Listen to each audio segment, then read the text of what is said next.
India میں ایک law college کے پرنسپل کے خلاف نماز پڑھنے، اس کی ترغیب دینے، لائبریری میں ملک مخالف کتاب رکھنے، مسلمان اساتذہ بھرتی کرنے اور لو جہاد کو فروغ دینے جیسے الزامات پر مقدمہ درج کیا گیا تھا۔ اس کے نتیجے میں حکومت نے ان سے زبردستی استعفیٰ لیا، مگر اب 1.5 سال بعد سپریم کورٹ نے ان کے خلاف درج مقدمے کو غیر مناسب قرار دیتے ہوئے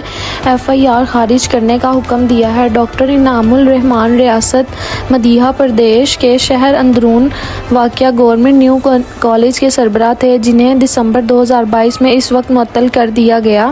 جب BJP نے طلباء ونگ سے منسلک ایک گروپ نے ان کے خلاف